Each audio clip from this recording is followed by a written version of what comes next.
Bonjour et bienvenue dans cette séance de révision sur les microcontrôleurs. Notre séance est divisée en 3 parties. Nous allons commencer par l'introduction de la notion d'interruption.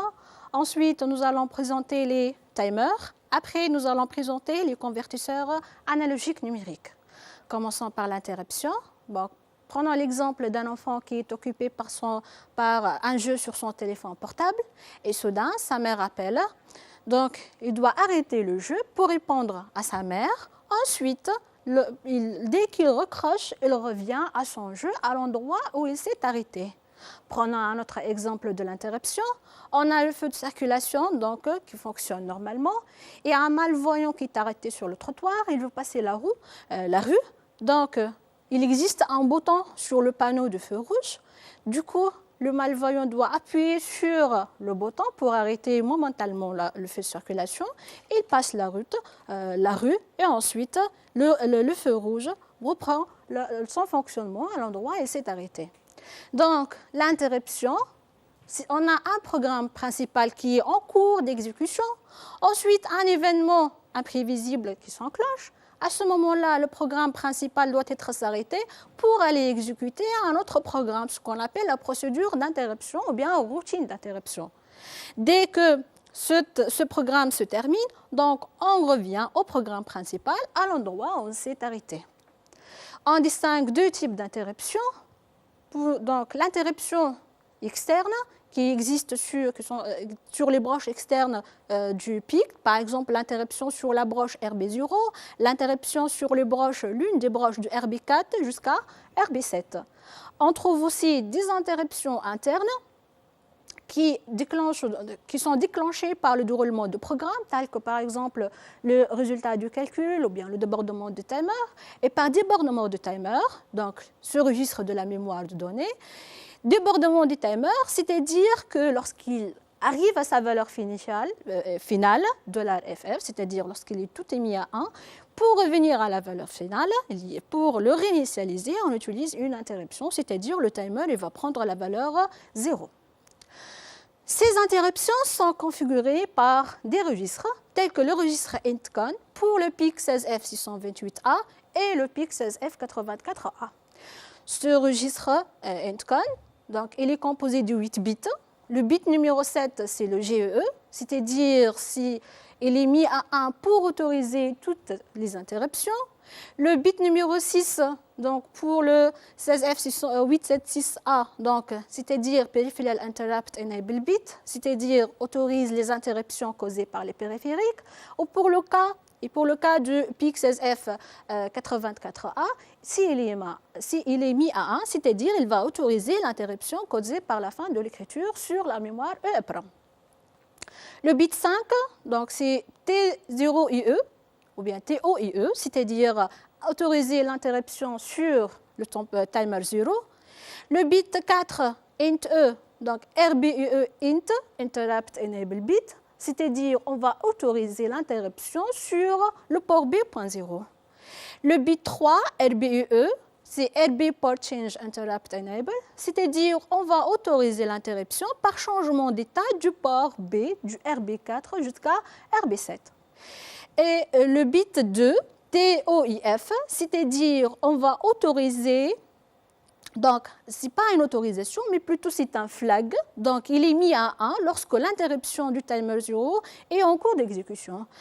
Et le bit 1, INTF, c'est un flag aussi, ou c'est un drapeau qui est mis à 1 lorsque l'interruption sur la broche RB0 est survenue. Donc, et le dernier bit, RBIF, bit 0, il est mis à 1 quand au moins une des entrées du port B a changé son état.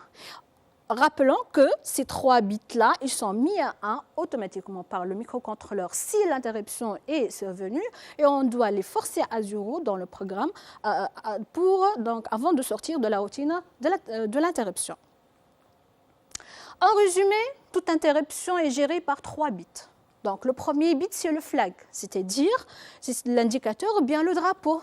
Il est mis à 1 si l'interruption correspondante survient. Le deuxième bit, c'est le enable bit. Ce bit permet d'activer ou désactiver l'interruption. Et le dernier bit, le global interrupt enable, c'est le bit JEE pour autoriser tout type d'interruption. Le programme, donc, et on peut écrire le programme de la façon suivante. Donc, programme, nom du programme, point virgule. On déclare les constantes et les variables.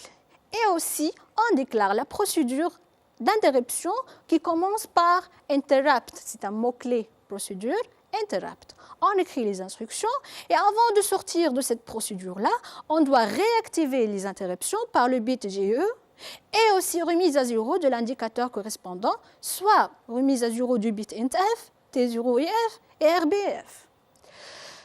Ensuite, dans le corps du programme, on écrit begin, on configure et initialise le microcontrôleur, on configure aussi intcon de l'interruption et le end, point, c'est la fin du programme.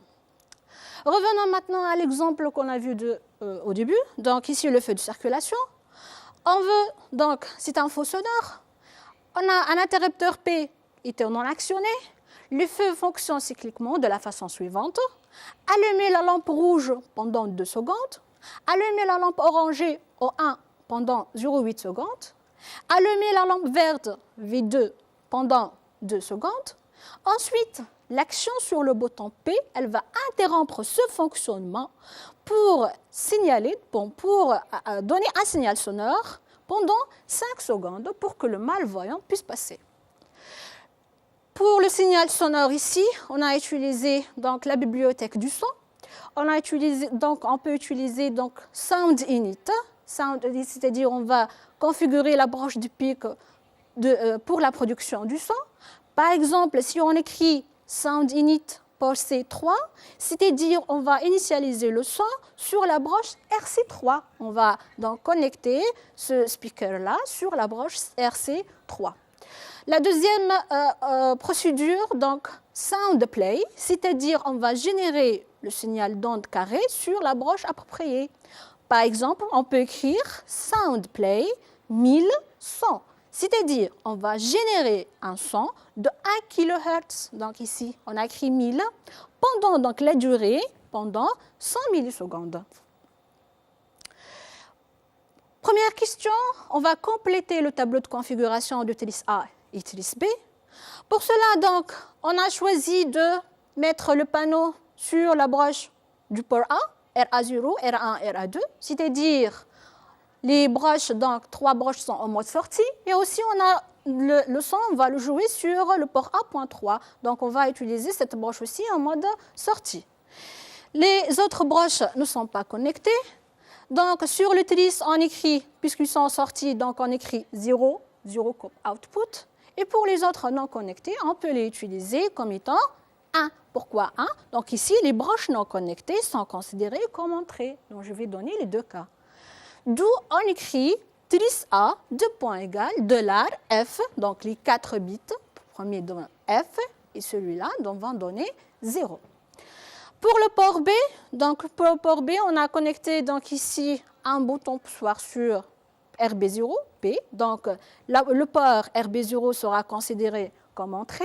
Les autres broches ne sont pas connectées, donc entrée, on écrit dans Tris B 1, c'est-à-dire comme input. Les autres broches non connectées, donc on va pour les autres broches qui ne sont pas connectées, on va les considérer comme étant des entrées et on écrit Tris B, $FF.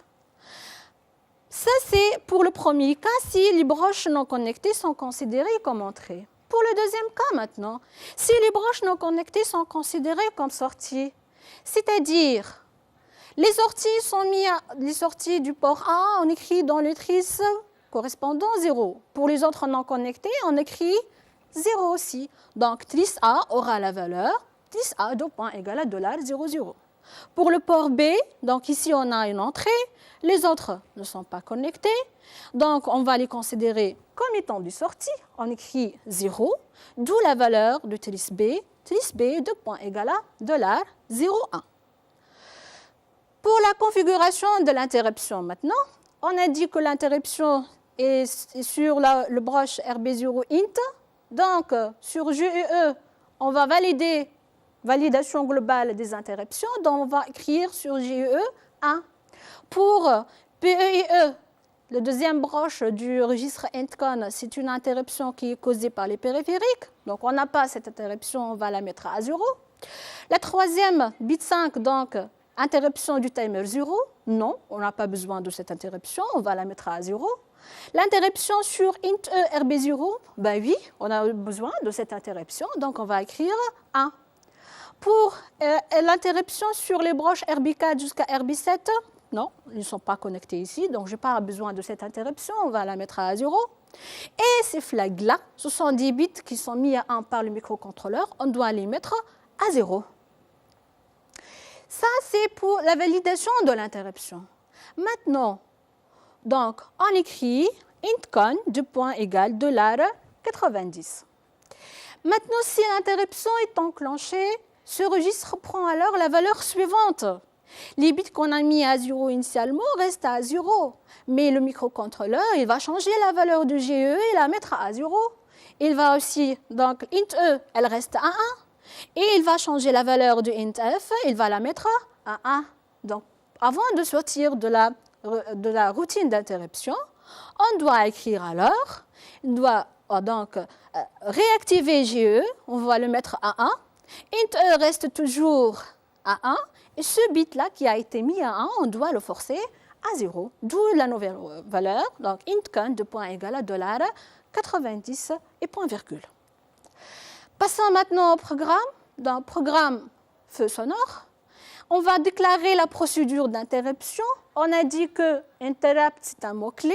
Donc, procédure interrupt, begin, jouer le son pendant 5 secondes. Donc, on utilise la bibliothèque de son. On écrit sound play, 1000, c'est la fréquence, 5000, c'est la durée, c'est-à-dire 5 secondes. Réactivation du bit GEE. Donc, on va écrire intcon.GE à 1 point virgule. Donc, ici, on a utilisé seulement le bit GE. Ensuite, on va remise à 0 le bit intf, c'est-à-dire le flag. On écrit intcon.intf à 0 et AND. Le corps du programme est le suivant. Donc, on va écrire la valeur du tris A. On a dit tris A, c'est en sortie, pour A en sortie. Donc, on écrit tris A à 0, elle est en décimale. Valeur du tris B, donc, on peut le configurer comme étant des entrées. Donc, on écrit tris B à 255. Initialiser les sorties, donc, pour A à 0. Les diodes ne s'allument pas et le son n'est pas actionné. On va initialiser le son sur RA3, donc pour la bibliothèque du son, on écrit sound init port A.3. On a connecté le speaker sur RA.3. Ensuite, interruption sur RB0, on écrit la configuration du registre intcon, donc intcon $90. While true do, donc le corps du programme, begin, on va donc écrire le fonctionnement normal du feu rouge. Donc, on va allumer R1 qui est connecté sur RA0. Donc, R1 va prendre 1 et les deux autres feux ne doivent pas être allumés. Donc, on écrit 0, 0. Les autres broches ne sont pas connectées, donc on écrit 0. D'où la valeur du port A égale à 1 en décimale. Donc, on va allumer R1 pendant 2 secondes, donc on écrit délai en millisecondes 2000. On va allumer maintenant la lampe orangée, donc E1. E1, c'est la lampe qui est connectée sur RA1. Donc on écrit sur R0, R1 ne doit pas allumer, donc elle va prendre 0. On allume uniquement O1, donc on écrit 1. V n'est pas allumé, donc on écrit 0. Les autres broches qui ne sont pas connectées, donc on écrit 0. D'où la valeur du port A. Donc port A, cette valeur-là, elle est en binaire. On la traduit en décimale, on écrit 2. D'où dans le programme, port A, 2. On va attendre 0,8 millisecondes, donc délai millisecondes 800. Allumer V1. Maintenant, sur le port A, V1 connecté sur RA2. Donc, les deux autres diodes ne doivent pas être allumés. Donc, on écrit 0 dans R1, 0 dans O1. Seul V1 va prendre 1. Les autres ne sont pas connectés. Elles doivent être mises à 0. Ensuite, port A, il va prendre donc en binaire, donc 1, 0, 0, c'est-à-dire 4 en décimale. On écrit pour A, 2 points égale à 4. Attendre 2 secondes, c'est-à-dire on écrit délai en millisecondes, 2000, and et and. Passons maintenant à une autre partie, c'est les timers. Donc, le timer 0, c'est un registre de la mémoire de données. Donc, il assure deux fonctions, soit la fonction du comptage, soit la fonction de temporisation. Le registre de contrôle du mode de fonctionnement, c'est le registre option. Ce registre-là, il est composé par 8 bits qui sont les suivants. Le bit numéro 7, c'est le bit RBPU, donc Pull Up Enable Bit pour port B. Donc ce bit-là, il est mis à 1 pour le mode, donc pas de résistance sur, on ne va pas utiliser la résistance du port B, ou bien 0, c'est-à-dire le mode est actif. Le bit numéro 6, le int edge, interrupt edge select bit, donc il est mis à 1 pour une interruption si le front est montant sur RB0 int, ou bien il est mis à 0 si l'interruption sur le front descendant sur RB0 int. Le bit 5, T0CS, c'est pour le mode du timer 0. Soit il est mis à 1, c'est-à-dire le timer il va fonctionner en mode compteur. Et si elle est mise à 0, c'est-à-dire le timer il va fonctionner en mode temporisateur. Le bit 5, T0SE, donc c'est pour le front montant sur la broche RA4 CLK. Si elle est mise à 0, c'est-à-dire on va utiliser le front montant. Si elle est mise à 1, c'est-à-dire on va utiliser le front montant donc de l'horloge connectée sur RA4. Pour le bit numéro 3, le PSA, c'est-à-dire le choix de prédiviseur. Donc, prédiviseur est affecté au watchdog, c'est-à-dire on va mettre ici 1. Sinon, si on n'a pas un prédiviseur, c'est-à-dire on va écrire 0 dans ce bit-là. Les 3 derniers bits, ce sont des bits donc on va choisir à partir du tableau-là. J'ai mis ici un exemple. Donc, le contenu du registre du timer 0 est incrémenté à chaque 32 cycles du signal présenté sur la broche RA4 CLK. Donc, à partir de ce tableau, donc, je peux choisir alors la valeur 1, 0, 0. Donc, on écrit dans PSA 0 et on écrit dans PS2 1, PS1 0 et PS0 0. Activité, donc ici, on va choisir activité, donc on va programmer le timer 0 en mode compteur. On désire donc réaliser un compteur modulo 8 sur front montant en utilisant un microcontrôleur, le PIC16F628A. Lorsque le timer 0 arrive à sa valeur finale du comptage, une interruption sera active pour effectuer sa remise à 0, c'est-à-dire son débordement. On a donc ici connecté une horloge sur RA4, c'est-à-dire le timer 0 en mode compteur. Il va compter ici les pièces, par exemple. Et ici, donc, on va afficher le contenu du timer sur le port B. Dès qu'il arrive à sa valeur finale 7, il sera mis à 0 pour donc compter de nouveau. On va commencer par la configuration du registre option. Donc, bit numéro 7, c'est le port B configuré en sortie dans notre cas. Donc, on peut écrire n'importe quelle valeur là, soit 0, soit 1. Donc, quelle que soit cette valeur, on peut l'écrire à 0. Le bit 6, c'est le int edge, c'est-à-dire si l'interruption sur RB0 n'est pas active, donc je ne vais pas configurer le front montant ou descendant sur l'interruption RB0. Donc, on peut écrire n'importe quelle valeur. Donc, quelle que soit cette valeur, on va écrire 0.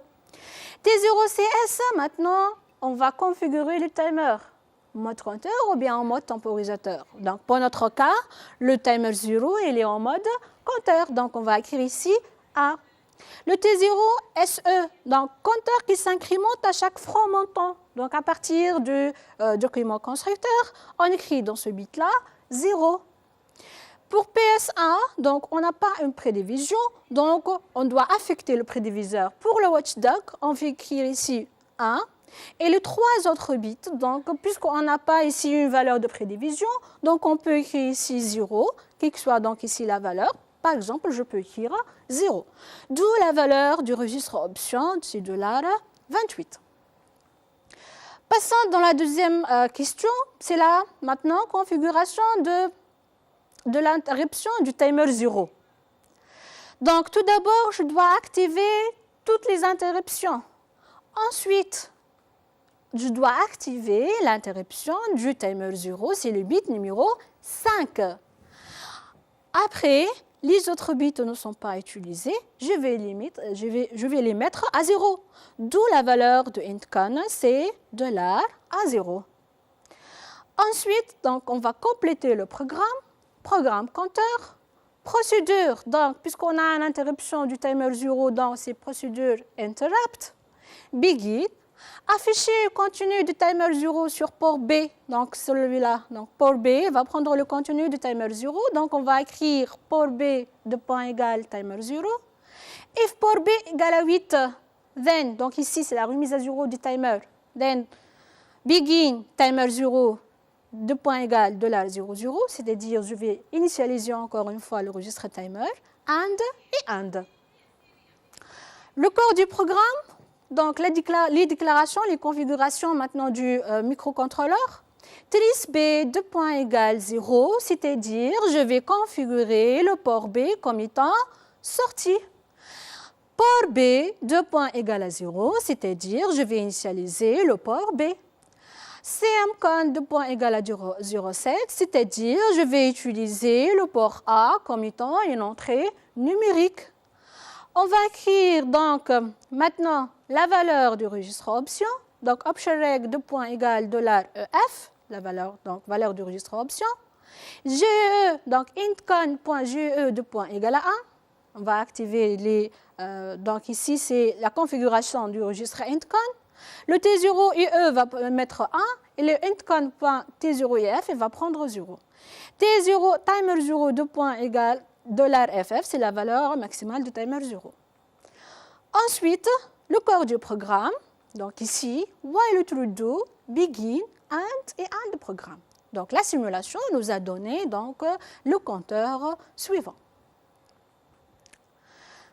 La dernière partie de notre séance de révision, c'est les convertisseurs analogiques numériques, ce qu'on appelle CAN, ou bien aussi on note ADC. Donc, le microcontrôleur, le PIC16F876 ou bien le 877, possède un convertisseur analogique numérique, c'est-à-dire il va prendre à son entrée un signal analogique et il va nous donner, donc il va le convertir en un nombre binaire sur 10 bits. Bien sûr, ce dernier donc, permet de convertir une tension analogique UE, compris entre moins V référence et plus V référence, en une valeur numérique n, compris entre 0 et 1023. Le symbole du convertisseur est le suivant. Donc, on a ici une tension qui est analogique UE, qui est compris entre 0 et 5 volts, et va nous donner ici un nombre n de 10 bits. Donc, si UE va donner un nombre n, donc pour la valeur maximale de UE, 5 volts, elle va me donner 1023, c'est-à-dire la valeur maximale de n. Donc, la relation entre n et UE est la suivante. N égale 1023 sur 5 fois UE. Le registre de contrôle du convertisseur, c'est le ADCON A dans notre cas. Donc, ce registre il est composé de 8 bits. Donc, le bit numéro 7, c'est le bit ADFM. C'est-à-dire, c'est la justification du résultat du convertisseur du 10 bits sur 10 bits. Et le résultat de la conversion, il est donc enregistré dans d'autres registres qui sont adresse H et adresse L. Donc, si ADFM égale à 1, le résultat de la conversion est justifié à droite, c'est-à-dire on va lire le mot n de droite vers la gauche. On va écrire ici le bit 0 dans l'adresse L jusqu'à bit 7 et dans l'adresse H, on continue par B8 et B9. Les autres bits ne sont pas utilisés, on va les mettre à 0. Si ADFM égale à 0 maintenant, le résultat de la conversion est justifié à gauche. Donc, on va écrire de gauche vers la droite. Donc, B0 jusqu'à B9. Et les autres ne sont pas utilisés, donc on va les mettre à 0. Pour les 3 autres bits ne sont pas utilisés, donc on va les lire à 0. Les 4 autres bits, donc celui-là, ce sont des bits donc, qui permettent de choisir l'entrée analogique et la tension de référence, conformément au tableau suivant. Donc ce tableau-là, il est donné par le constructeur. Ce qui nous intéresse dans notre cours, c'est les valeurs. Donc, on s'intéresse uniquement au cas où V référence moins égale à 0 volts, c'est-à-dire VSS, et V référence plus égale à VDD, c'est-à-dire 5 volts. C'est-à-dire, les lignes qu'on peut choisir sont les suivantes. On peut choisir seulement V référence moins VSS, V référence plus c'est VDD. Et cette valeur-là, c'est pour configurer le port donc en mode logique, c'est ADCON 1, on écrit 0,6. Les procédures prédéfinies par le micropascal sont les suivantes. Donc, ADC init, ce qui permet de configurer automatiquement le module convertisseur analogique numérique. Et ceci conformément donc V référence moins égale à 0 et V référence plus égale à 5 volts. Donc, la deuxième ADC getSample canal donc, permet de lire le résultat de la conversion sur le canal fourni sous forme d'un mot de 16 bits. La troisième instruction, ou la bien procédure, c'est ADC read canal. Donc, dans cette procédure, donc, elle permet d'initialiser le convertisseur, démarrer une opération de conversion, puis lire le résultat de conversion. Une application ici, on désire lire et afficher la température d'un capteur LM35. On utilise le microcontrôleur de type 16F876A et le résultat sera affiché sur un écran LCD. Donc ce schéma-là. À partir de ce schéma, donc, on regarde bien que le capteur est branché sur la broche RA0 AN0. Donc cette broche-là doit être configurée en mode analogique. Le registre, donc ici le port C, sur le port C, on a connecté l'écran LCD. Donc la configuration du port C sera en mode sortie. Donc, sachant que la justification des bits de résultat étant à droite, complétez la configuration du registre ADCON 1. Ici, à noter que seul le port A0 est en mode analogique. Donc, dans le bit ADFM, on va écrire 1, justification à droite. Les 3 autres bits ne sont pas utilisés, on va les lire à 0. Maintenant, qu'est-ce qu'on va écrire dans ces bits-là? On revient alors au document constructeur. Dans ces bits-là, on a dit que AN0, seul AN0 qui est une entrée analogique. Selon ce tableau-là, donc on cherche où existe donc AN0, la seule qui a une valeur analogique, les autres sont numériques. Donc on choisit cette valeur-là et on écrit dans les 4 derniers bits 1, 1, 1, 0. D'où la valeur du registre ADCON 1, la suivante. Donc on écrit 1, 1, 1, 0 et ADCON 1, on peut écrire la valeur en binaire et dans ce cas-là, on écrit ADCON 1, 2 points égale pourcentage et on écrit la valeur sur 8 bits en binaire. Ou bien, on peut l'écrire en hexadécimal, ADCON 1, 2 points égale $, 8, les 4 premiers bits, 8, et les 4 derniers, ça va donner E en hexadécimal. Passons maintenant au programme. Donc, programme conversion, point virgule. Var, valeur conversion, donc on va définir une variable de type de 2 octets. Donc on écrit word, point virgule. Var, variable calcul, donc 4 octets, c'est-à-dire, donc c'est une variable de type 4 octets pour le calcul. On va écrire ici, donc, real. Ensuite, on va déclarer une variable de 1 octet. Donc on écrit température de point byte. Point virgule. Et ici, on va déclarer une variable valeur affichage. C'est une chaîne de 3 caractères, donc on écrit string 3. Ensuite, la configuration maintenant de l'écran LCD, les connexions nécessaires. LCD RS, donc sur ce schéma-là, RS, c'est cette broche-là, elle est connectée sur RC0. Donc on écrit sbit at pour C.0. La broche EN c'est cette broche-là, donc elle est connectée sur RCA. Donc on écrit LCD EN de point S bit at pour C point A. Ensuite, D4 c'est cette broche, elle est connectée sur RC2. Donc on écrit LCD D4 S bit at pour C point 2. D5, donc on suit, donc ici c'est RC3, donc on écrit S bit at pour C.3. Et D6 sur ce schéma, elle est connectée sur le port RC4, donc on écrit LCD D6 S bit at pour C.4. N'oublions bien sûr pas le point virgule, c'est très important. LCD D7, maintenant la dernière diode, donc broche D7, elle est connectée sur RC5, donc on écrit S bit at pour C.5. De même, donc, on respecte ces broches-là pour configurer les trisses. Donc, on écrit dans les trisses maintenant RS, donc LCD RS Direction, c'est sur trisse C, S bit at trisse C.0, puisqu'il était mis sur le port C.0. LCD EN Direction, donc S bit at pour trisse C.1. LCD D4 Direction, donc, comme on écrit là, c'est un bit sur trisse C.2, configuré sur trisse C.2.